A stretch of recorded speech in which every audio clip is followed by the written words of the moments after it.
this real quick here. So we are about to check out something super special going on into RennSport. Here we go. Close. I'm still not sure about this one. It is growing in favour of Kevin Ellis Jr., but like I say, I think that's because Kevin Ellis Jr. is pushing so hard. He probably is, but don't count out Phil Denez at this point, because obviously he's sat in 7th. He's been on the end of a scrap already, and he'll want to bring himself back into it. I can't take my eyes off this man, Dane Warren. Phenomenal driver. Outright quali pace is sensational. Doesn't necessarily determine, though, that you've got the race trim, but still, nevertheless, just that pace alone is incredible. But just look at the gaps between these drivers in the top end. Jajovski right at the back of the top 5. They are literally nose to tail. It's like a train right now heading through the latter sectors. And I'm gonna take the topic, but not off the race, because I'm gonna keep focused on exactly what we're seeing here.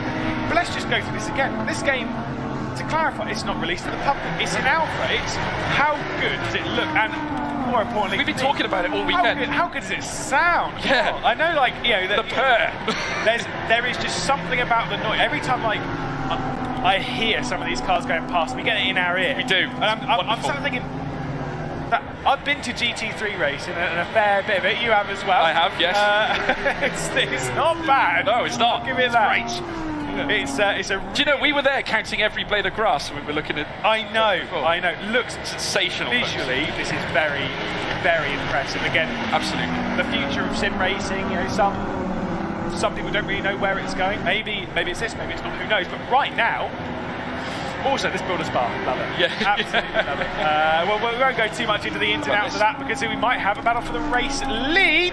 Oh, exactly. Yeah, certainly now you can see Dane Warren. Oh no! Big moment. Dane Warren is round. The man who was leading at the very start took pole. He's at risk of going out. And he has gone out. He's out. He's off the track. Warren reduced towards the back end of the field, and he's got a penalty. Yeah, indeed. Phil Denez got a slowdown penalty of 5 seconds coming from race control, but it doesn't get much more dramatic than that. It was a bit of a backing off from Bennett, and that was Dane Warren going straight down the inside. He thought about it, but now there might be a switch for the lead. Yeah, Luke Bennett now down the inside of Robbie Stapleford, who has done so well to lead this race, but not fighting it, Luke Bennett. Stapleford now is down in a second. Bennett takes the lead here at Spa-Francorchamps. This race has just been turned up to 11, 3 laps left to go, and I don't know who the 6 is going to be. We've got a tight one there with Giassi, Brzezinski and Bigsrud in that 6th, 7th, 8th battle, but what has just happened? Warren down to 12th. He's out of the running. Yeah, we got Bigsrud and Brzezinski. Obviously, this isn't a battle for qualification, but that is coming into the fray too. Denez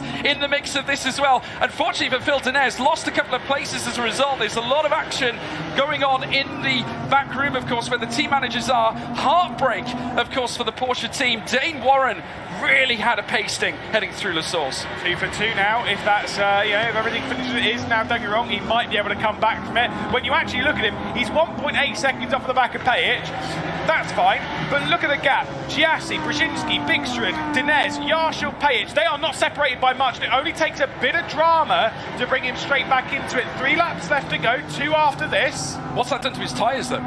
Exactly. That's what I think he spun coming back round. He might have been all right if he got back going again, but as he launched it around, I think it overdid his tyres. Yeah, it certainly will do. Certainly when you spin like that, you can certainly be at risk of flat spot. And Giassi now falling off the grid. Brzezinski getting closer. He's within nearly a second, and he's starting to cruise up now. We could yet have a battle for qualification. Remember, the top 6 go through to the semi-final, folks. Brzezinski on the cusp of potentially bringing a last 2-lap fight. There was a massive moment there as well in the background from Phil Denez. As we can see over to the right-hand side of this, you can see the likes of Stapleton, you can see the likes of Giassi, who are we going through at the moment.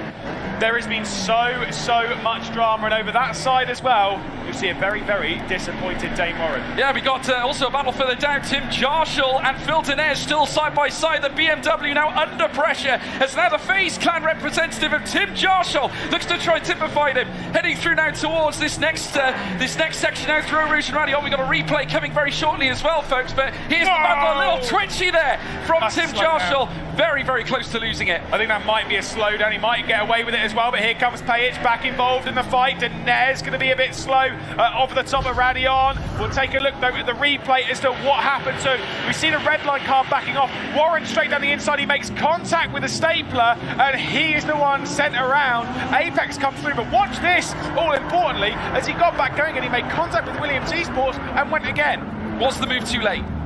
Yes. Yeah, I think there we go. Classified, well, certainly from where we see it, a little late from Dane Warren heading in towards turn 1, and he'll have to try and recover. Obviously, with it being lap 8 of 9, it's going to be a very difficult job for him. But Luke.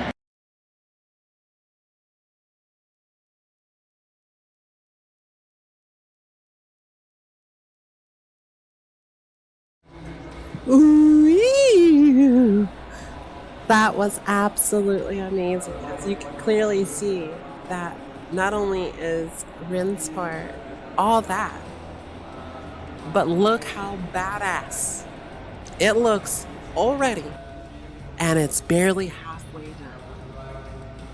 And not only does it put Forza Motorsports to shame, but it also puts a whole lot of other games to shame. Instantly. By the time this game actually is in your little paws, not only will it be a rock of solid gold,